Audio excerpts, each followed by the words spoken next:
Here we go. Hello and welcome to another video about some random game that might not be so random to you, that is capable of being played in virtual reality.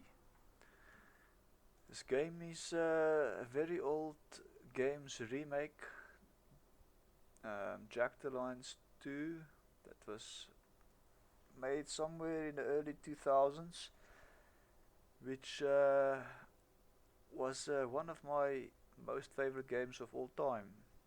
It is definitely a game that left a very good memory, and it is not too difficult once you understand how to take advantage of everything that the game offers you.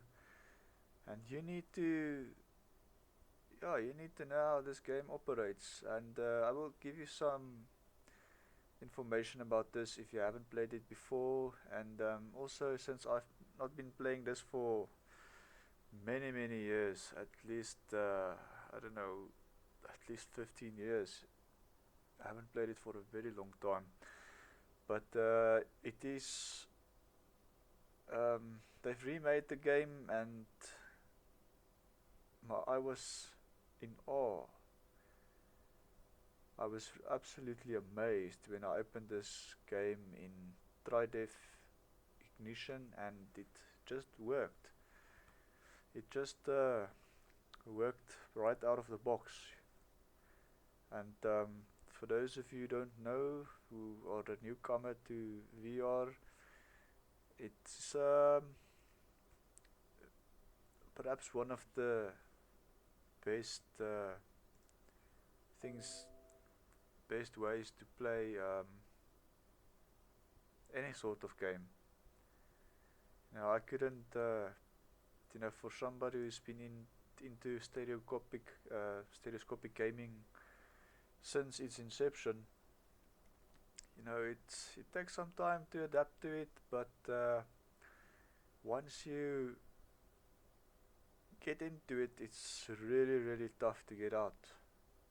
And people might be thinking, but the virtual reality or the stereoscopic hype ended when they stopped producing 3D TVs and 3D monitors and stuff like that, but there are still some being made by Asus, and it's amazing.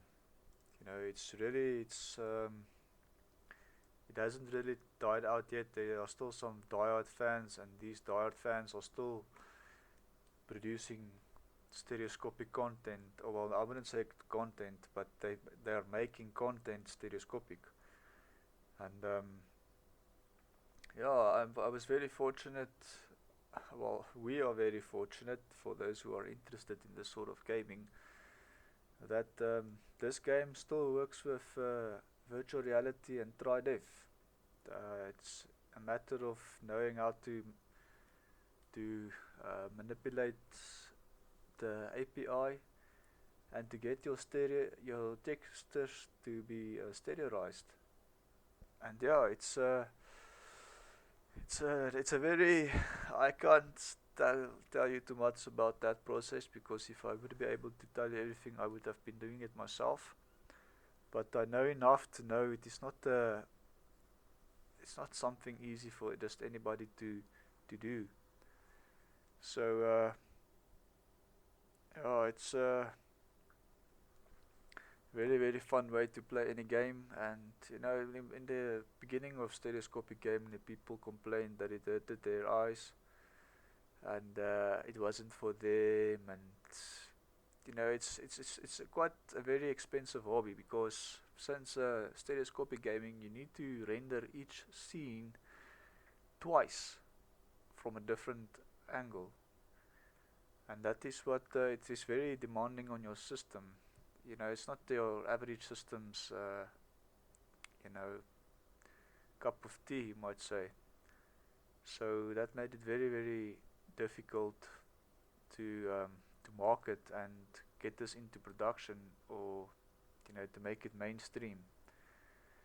So that is one of the reasons I believe it really never got so popular and accepted by by the majority or the masses. But for diehard fans in this genre, like myself, it's something that I would rather play a game 10 times in stereoscopic before playing any of the latest releases without it. I would. There are still a very, very, very enormous list of old stereoscopic games that is still capable. And this one, nobody ever really told me that it's working. But I believe when I saw the demo way back, it was actually still working. And it was, it left, it left the feeling in the back of my head that never really disappeared. And when I saw one of my friends the other day playing this game, I thought, yeah, I'll put it on my wish list and I'll get it. And perhaps a year later, which was a few days ago, I decided I will try this out with Tridef Ignition. Because, like many of the other, well, I wouldn't say many, I actually only recorded one other video with this software before. That was, well, actually I recorded a couple of them, but I only released one on YouTube.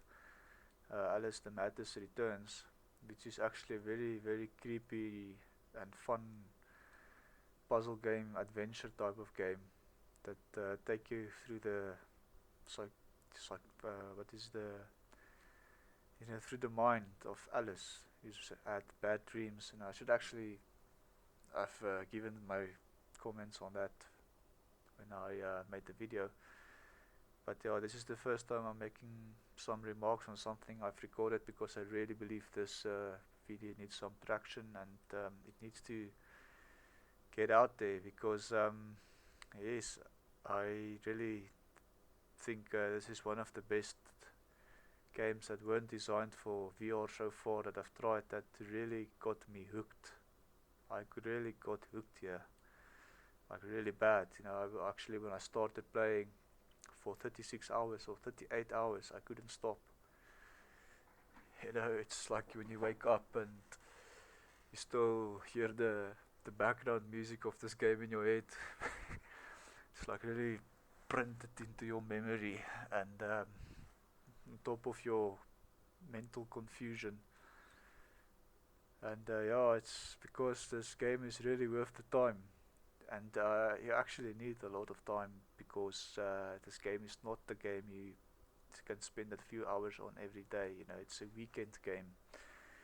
If I can give you some advice, you want to play this during the weekend, or when you have a lot of time at hand, because it will only frustrate you when you play this during the week. You only have a few hours a night, and during those hours, like this recording I made, it's like a 45, 46 minute long battle that I had, and it was a really, really tough battle. Well, I'm actually digressing too far now. I need to talk about this game, and I actually need to do a deeper study about everything about this game, but since it was based on the original Jagged Alliance 2, I got just right into it. The difference basically just being that this is not turn-based, and it's three-dimensional, which is why I've made the video for it, because it is compatible in virtual reality with amazingly good performance, even when you push all the super sampling or all the different types of samplings to its max. But I don't know if everybody will be this fortunate, because I've got a pretty good system myself. I've got the GTX 1080 Ti. Somebody might laugh and think, oh, that's old news, but it's a really, really, for virtual reality, I would really highly recommend the 1080 Ti. And my CPU I just recently upgraded, but I'm not I can't comment too much on the CPU side, but I know I needed that for the Shadow of the Tomb Raider. You can also see in my other two YouTube videos that I uploaded, Tomb Raider 2013 and Rise of the Tomb Raider, and I've recorded Shadow of the Tomb Raider, but it's like 250 gigabytes worth of data that I need to still edit. But I don't really feel like, there were places where I felt like if I look at it, I'm like, what the hell? How did I miss that? And that stuff can't be. I don't want to waste other people's time in that matter. But yeah, I digress again. This game, uh, if you've played the original Jagged Alliance 2, you'll definitely like this, and I believe most fans already did. I'm like the last guy to try it out, and I guess you forget about it. I think you've played the game, but you do remember. I just remember playing the demo, and I saw that the action points or the turn-based action points were gone, and I thought, oh, this can't be fun, because that's what made the game great.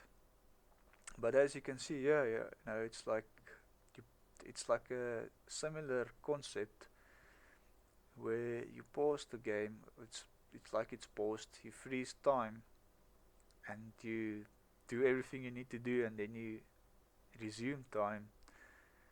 And it's actually so much fun. I couldn't believe it.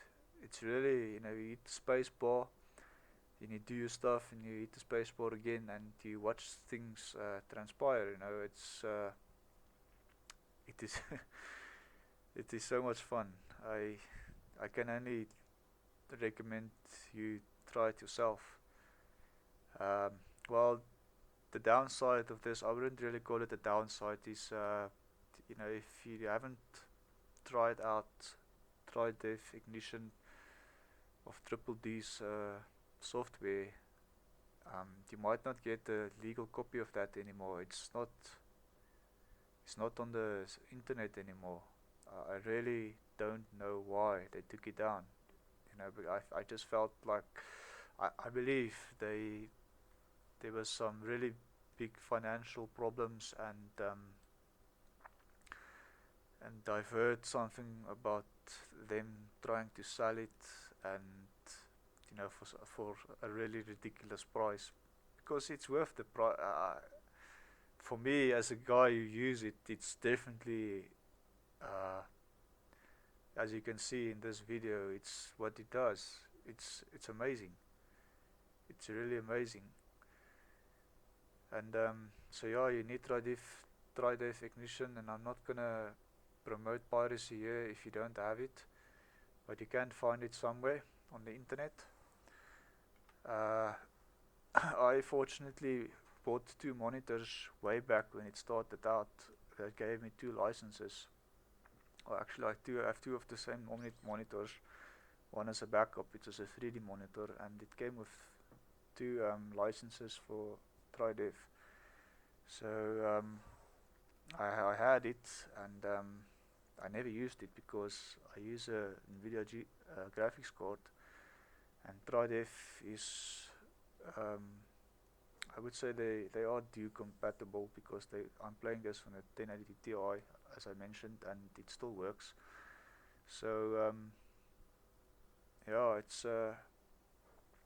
it's based on their system. You can also see in the beginning of this game, at the intro, you'll see that AMD is, I don't know if they are the sponsor, or I believe they are partly responsible for this game, and I believe that's why it's ready out of the box.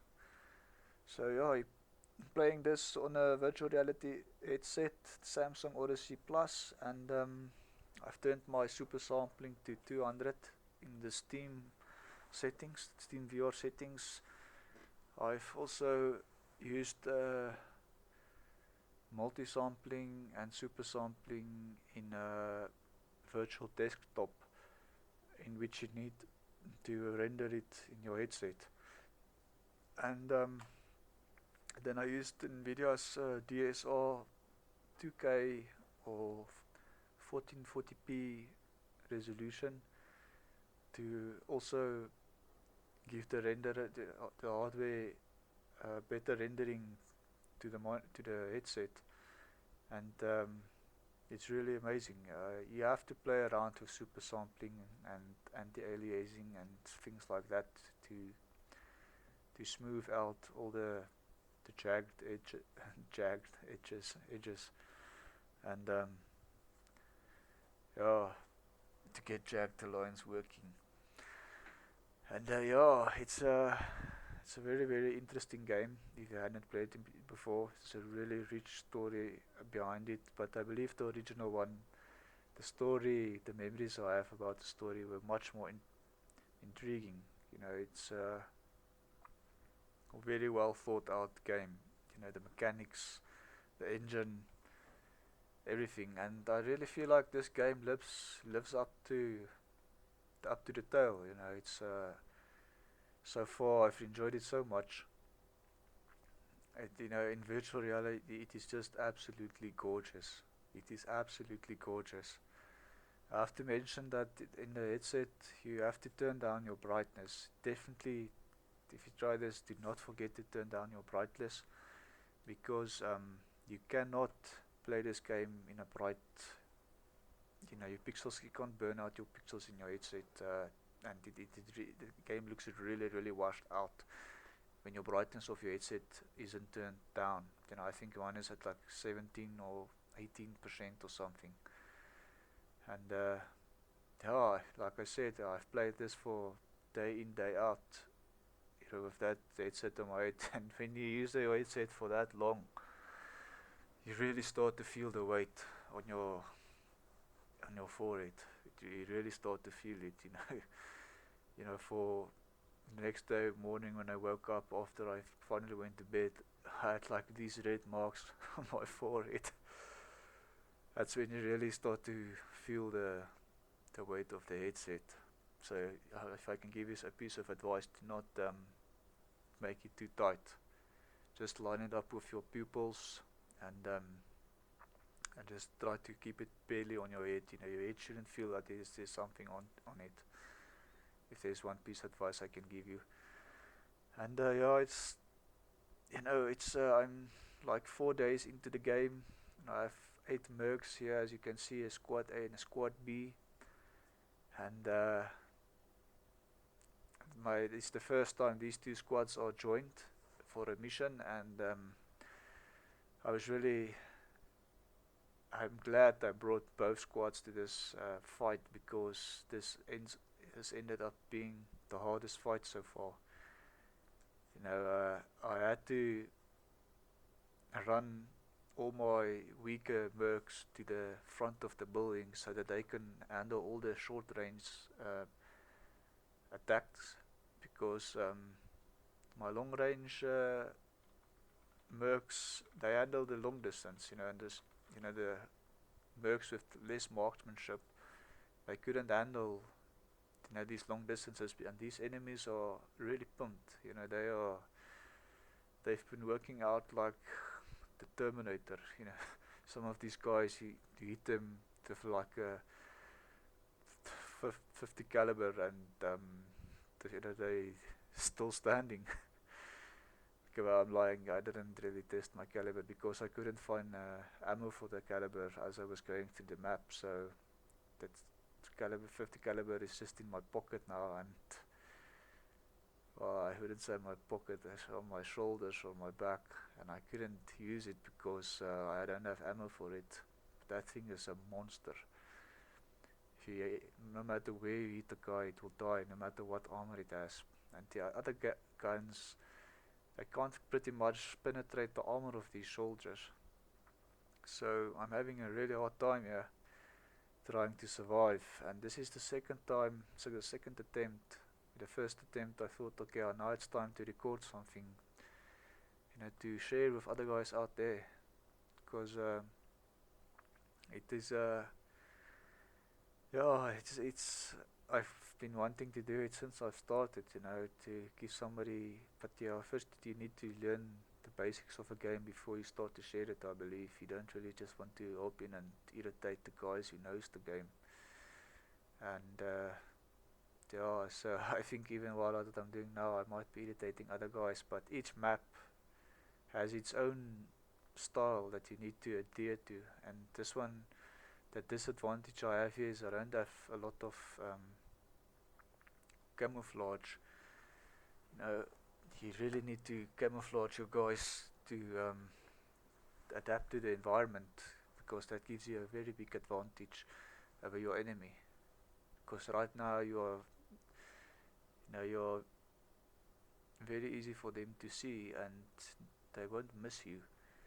If they shoot, they kill. These guys are trained militia, so they are very accurate.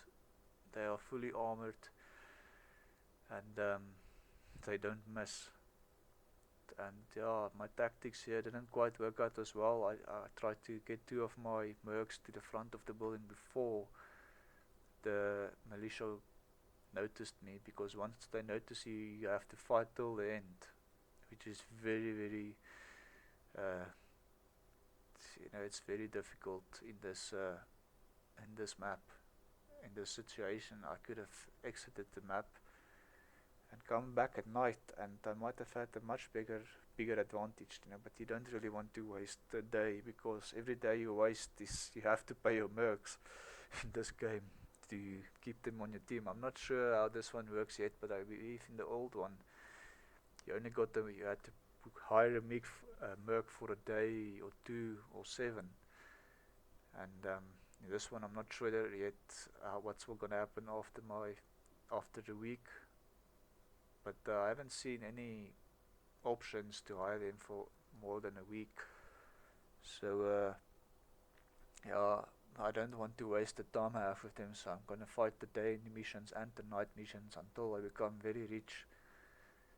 Because in this game, you need money. You need to get your money from somewhere. Usually, when you drop the enemy, they drop a few dollars, but that dollars can hardly buy you food for energy in this game.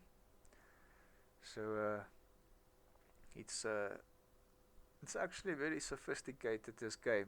I can tell you it is not your average Joe's game. I think somebody who likes Dota perhaps, they might be very interested in this game. You can't really compare the two, but judging from what you can do and how sophisticated it is, that's why I see some similarities in that regard. But yeah, that's perhaps where the similarity stops. This is really hardcore, realistic battle that you might get in the real life. And yeah,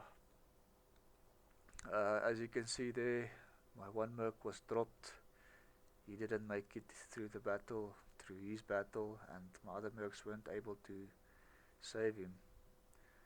So now what you have to do is, when your merc is down, you have to get through the battle, or you need to run to him during the battle and heal him, which is not a good idea in this case.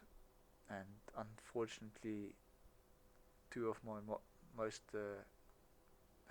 experienced sharpshooters or snipers, they are both medics, so they have to try to drop these other enemies. And as you can see, there are different types of environments on the larger map. The map are divided into sections, and this is one section where I didn't really know what to expect over here. I didn't think I will have such a hard time trying to make it through, but I believe because I've entered more than one squad over there, the system is coded in a way to give you a similar match, or some at least to give you a challenge. The previous map, I just walked over the enemies. None of them had armor, one shot, two shot kills. None of them came close to even firing a bullet. And in this match, I'm barely making it. Yeah, as you can see, every one of your mercs have a line of sight. The enemy also has a line of sight, and I believe most games are developed this way but in this one it just gives you a good idea of how the AI works. I think one of the older games, Commandos had this similar thing where you can see the enemy's line of sight, and you have to try to avoid the enemy's line of sight to survive. And yeah, well, yeah, there's so much I actually feel like I can say. In the virtual reality environment, it's starting to pick up its pace. It's starting to really grow now, and people need to know about things like this. I'm a really big fan of the team at Helix Mod.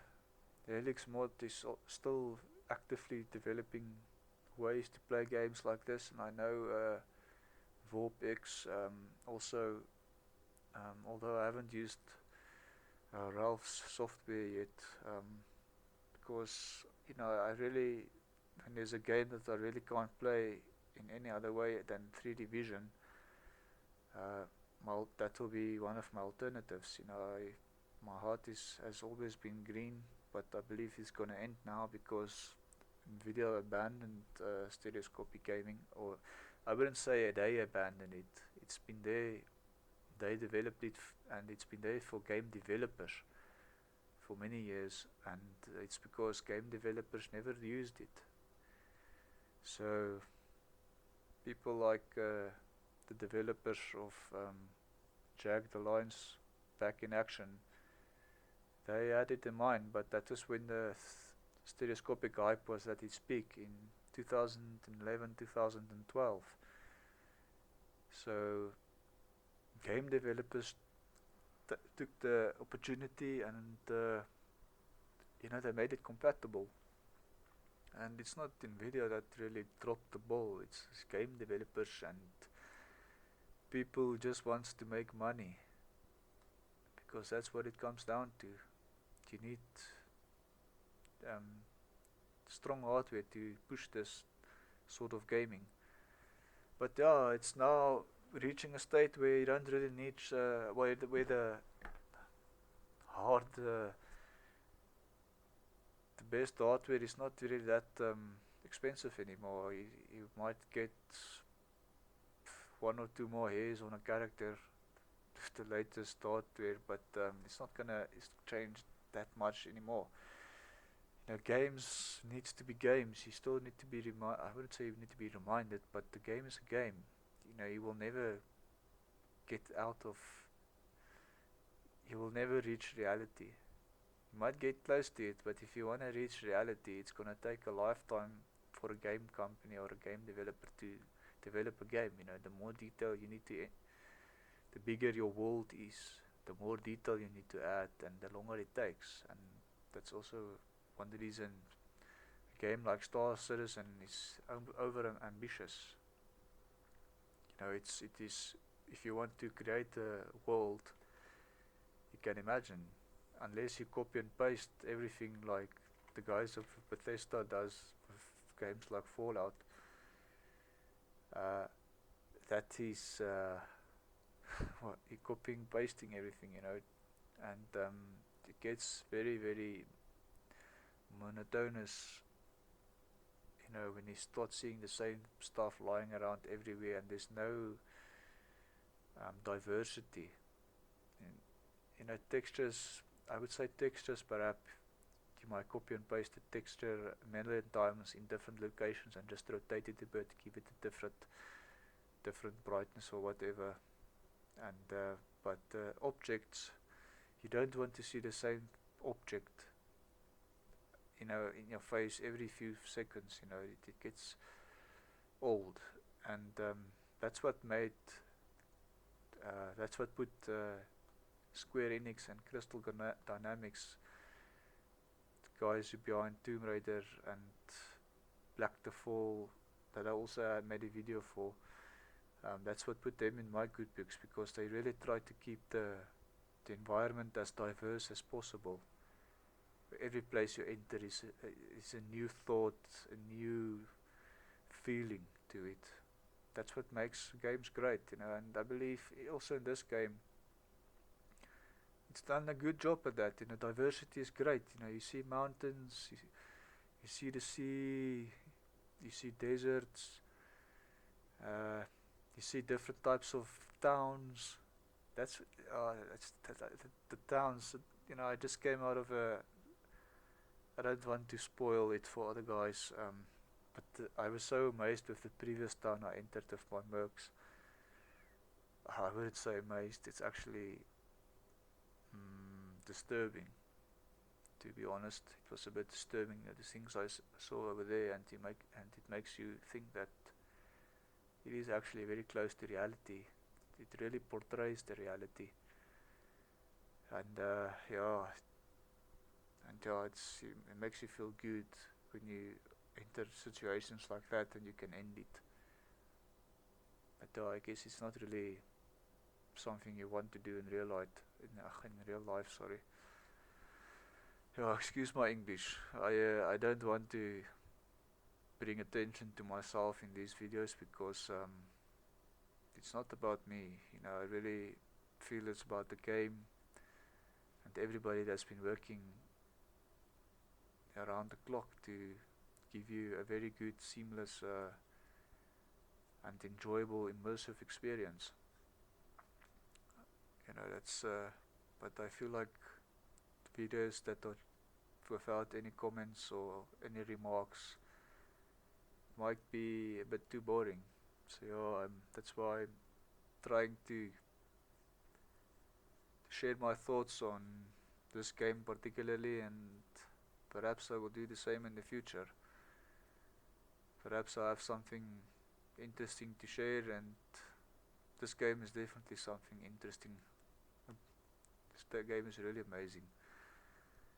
I don't know how many times I've already said it, but I can't get enough of this one. And I think once I finished it, I'll play it again with different mercs and different strategies and different approaches. As long as the game developers kept the game very random, because every time you play a game, you shouldn't find the same thing in the same place, and that is how it used to be with Jagged Alliance 2. So I don't know if that much effort went into this one as well. I hope so.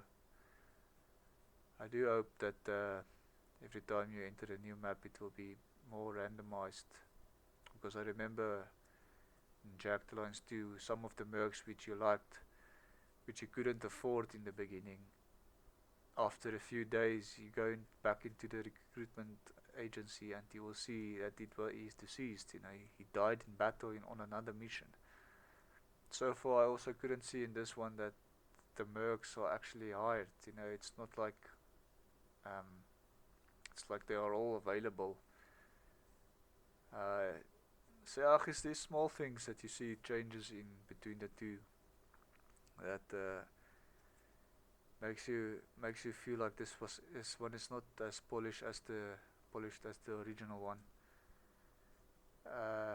But just the fact that it is stereoscopic and so beautiful in 3D is by itself just a very good reason to try this out.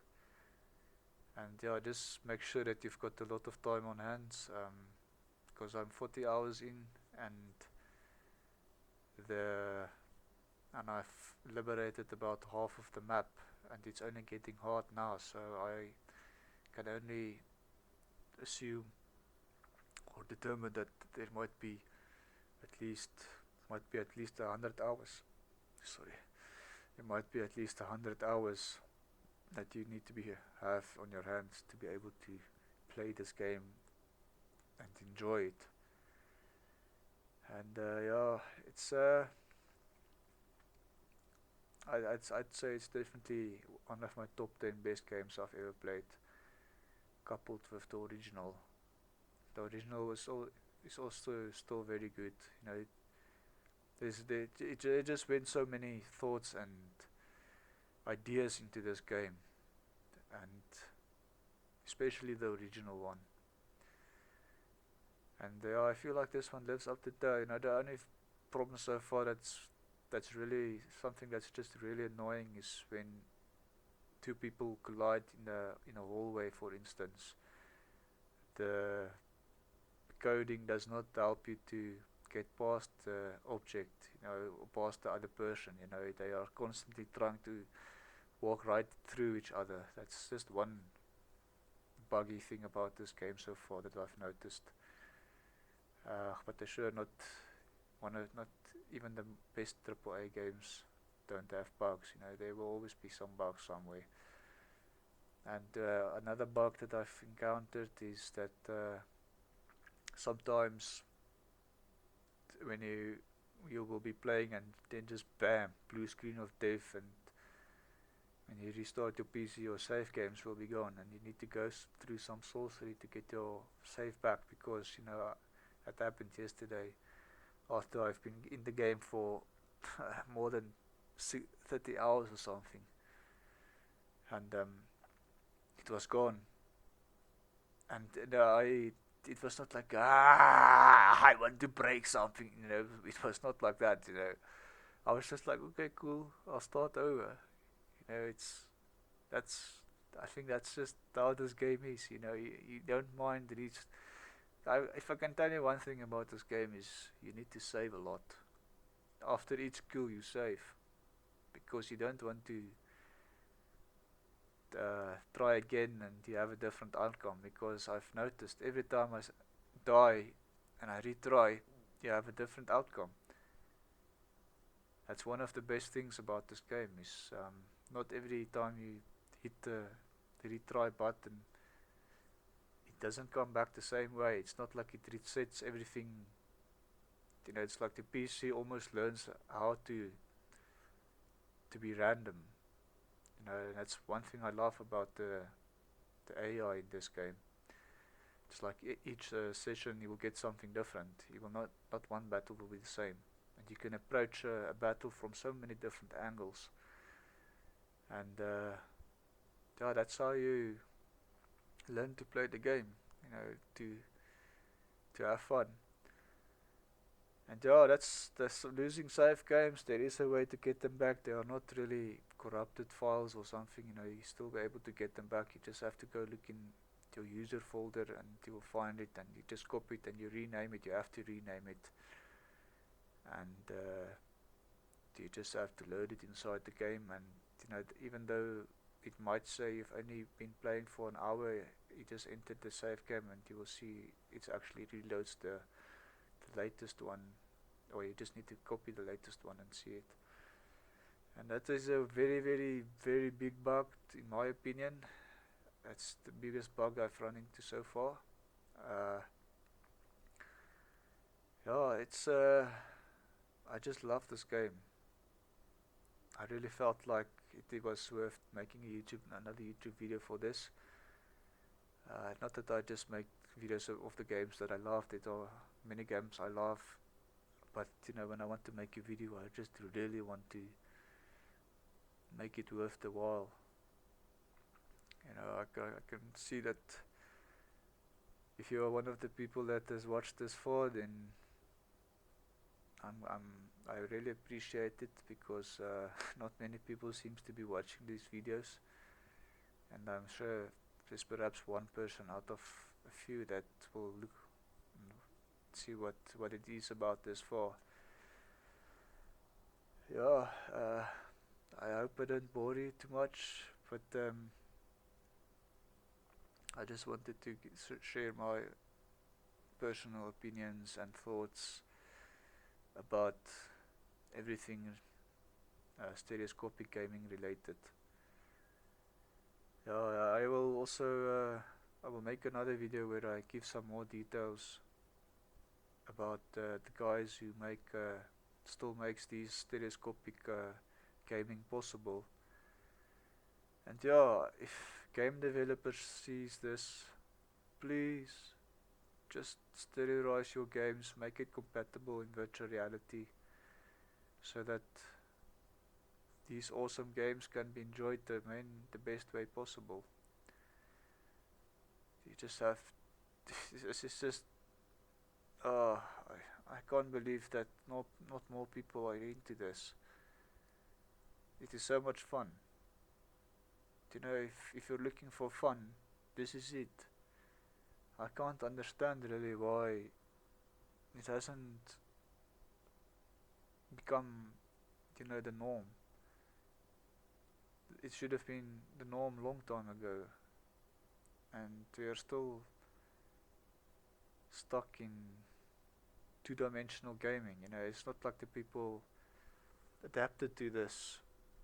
And even if you can see they stopped the retail of 3D movies, it makes you really sad and skeptical about the future of this. But when you see a game like this, and you see all the mini games like this, you just you think about the long journey this has come on, and you just really, really enjoy it so much.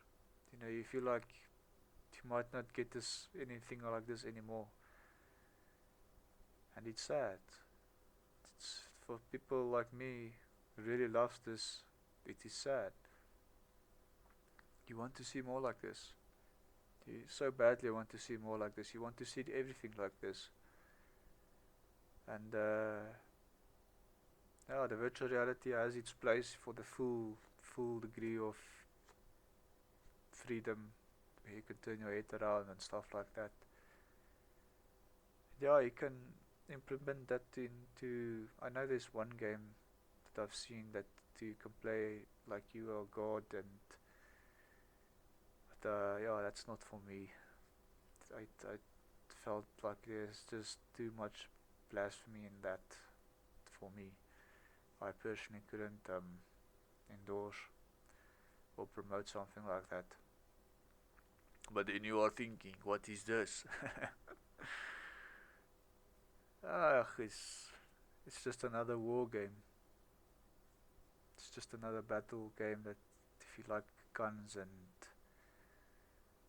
conquering and bringing peace to a place to liberate it from all the enemies, it gives you a good feeling. It's very rewarding. So this is something I hope you enjoyed. I see times is almost up, and please, if you've watched this far, you are definitely interested in something and similar things like this. Please subscribe and please share. It's not like I'm doing this to monetize or make a career out of it.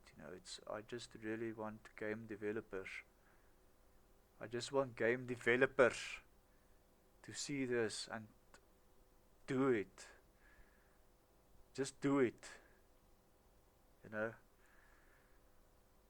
It is so amazing. I have to say, while I was playing with the virtual reality headset, the background music and noises didn't record, so I couldn't upload it. I thought it would still record the in-game sounds and noise and stuff, but it didn't. So there was nothing I can do about it. So that's why I'm sitting here like a idiot talking nonsense, and hopefully I'm saying something that makes sense. But for the most part, it's about the game and the visuals and the experience that I want more people out there to experience themselves. It is it's mind-blowing. It's definitely mind-blowing, and it's definitely something every gamer should experience at least once in his lifetime, the right way. This is the right way. there is nothing better than this. You know, you can't play a game in any way better than this. You know, virtual reality has its place, and it's got different goals and different methods of achieving its goals. But for us who just really like the games themselves, this is fine. It is perfect. You know, the game worked. It worked right out of the box. You just needed Tridef Ignition and, well, yeah, Tridef Ignition and virtual desktop. Those two combined in some good, trustworthy hardware, powerful hardware, then you're ready to go. And yeah, definitely try to get your hands on this if you have contacts with Tridef Ignition, the developers of the software. Please, especially you, if you know them, please, I beg of you, get in touch with them, and that now is really the time to push this and promote this, because for somebody who's had a passion for this type of gaming since its inception, it's a sad story to see it die. So thank you for watching, and hopefully I'll see you next time in the next video, and please share.